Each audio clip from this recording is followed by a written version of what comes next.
Hey there, how's it going? Lee Hayward here, and I'm just getting ready to do a shoulder workout.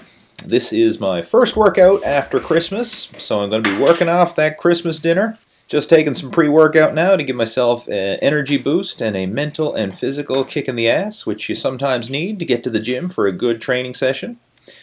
And starting things off now with some general warm-up exercises that I like to do before each shoulder workout, or pretty much before each workout, but especially when it comes to training shoulders because they can be a fragile area, and it's good to always do some mobility and just some warm-up exercises to help increase blood flow and to prevent injury. And to start things off, I'm going to do some seated dumbbell shoulder press. And this is a great exercise that's going to help to add mass to the shoulders and work each side independently. I mean, very often people have one side that's bigger or stronger than the other, and by doing dumbbell exercises like this, it can help to balance that out over time. Now, I mean, sometimes I'll incorporate barbell presses. It really depends on what I'm doing, what kind of training program I'm following, or what kind of mood I'm in. I mean, today I'm in a dumbbell kind of mood, so I'm going to be doing dumbbell presses. But you can alternate barbells and dumbbells and reap the benefits of both. And after the shoulder presses, going to be doing some reverse pec deck flies. And this is a great rear delt isolation exercise.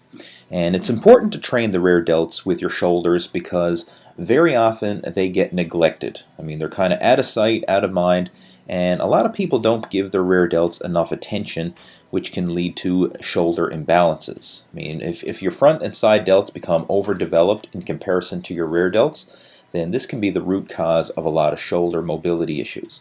So it's always important to do equal volume of training for all three heads of the delt, the front, side, and the rear delts. And moving on in our shoulder workout, going to be doing some dumbbell side lateral raises. And for this one, I'm going to incorporate drop sets. So start off with a heavier set of dumbbells, perform 10 to 12 repetitions, and as soon as you fatigue, just grab the next lightest set of dumbbells and continue on. And this is a great way to really help pump a lot of blood into the muscles, and I find that it works well for isolation exercises like the side lateral raise. Now when you're doing drop sets like this, you're going to find as fatigue sets in, it's going to be harder to maintain proper form. So if you have to, it's okay to use a little bit of momentum to kind of cheat and swing the weights up, especially as you get into the later sets and the weights actually get lighter. So by the time I get to my final set, which is only going to be 10-pound dumbbells, I'm actually going to be swinging and cheating the weight up a little bit.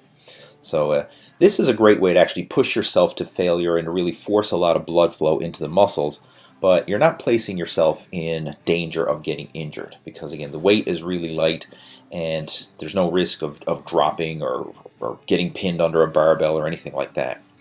So even though the YouTube exercise police are going to be commenting below and saying, hey man, your form sucks here, it's really, there's no major risk of injury here, and it's just a great way to push yourself to failure and beyond.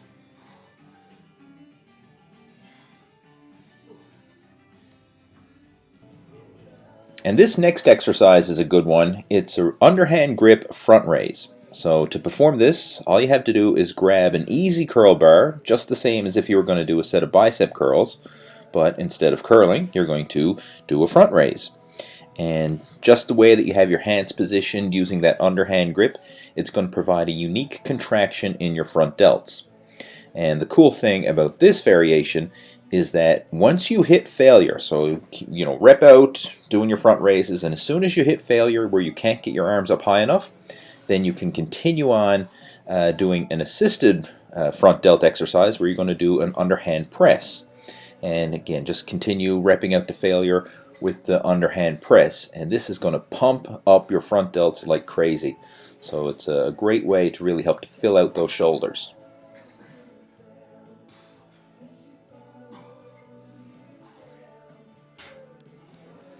Now after doing some exercises for all three heads of the deltoids, I'm going to finish off with some work for the traps using the trap bar shrug. Now the cool thing about the trap bar is that it allows you to center the weight. Unlike holding a barbell where the weight has to be in front or behind your body, the trap bar allows you to center the weight and shrug straight up and down. So it's a unique shrug variation, And another benefit is you don't have the bar dragging up against your legs as you're doing the exercise. So there's no friction from the barbell, and I find it actually gives you a better contraction in the traps. So if you have access to a trap bar like this, I highly recommend it for doing your shrugs. And to finish off the shoulder workout, I'm going to do some Bradford presses. And this is a killer shoulder press variation where you keep constant tension on the deltoids at all times. With this move, all you do is alternate pressing to the front and back of the head, and you only press the bar high enough to clear your head, so you don't lock out your elbows in between repetitions. And by doing this, there's constant tension on the muscles. There's no break in the shoulders at any time during this exercise, so it's an awesome move for pumping a lot of blood into the shoulders. Now, this is also a good shoulder mobility exercise. I mean, you could do this as part of your warm-up routine at the beginning of the workout to help limber up and increase mobility in the shoulders, or you could do it at the end of the workout, like I'm doing here, as a finishing move to really pump up the delts. And no workout should be complete without some post-workout stretching. So it's a good idea to take a few minutes at the end of every workout to stretch out the muscles that you just trained.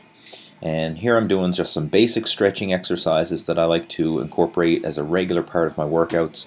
I mean, just hanging from the chin-up bar using different grips. Not only is it a fantastic grip exercise, but it's a great overall stretch for the upper body. Some different shoulder stretches that you can incorporate. Just holding on to the racks that you have at the gym. I mean, it's not very complicated and it's not very time-consuming, but it does help aid with recovery, improve mobility, and it can also help to improve muscle growth as well. I mean, when you stretch out the muscles, especially stretching them when they're pumped full of blood, it can help to increase the muscle's potential for growth. It's a good investment of your time to take a few minutes at the end of every workout to do some stretching for the muscles you just trained.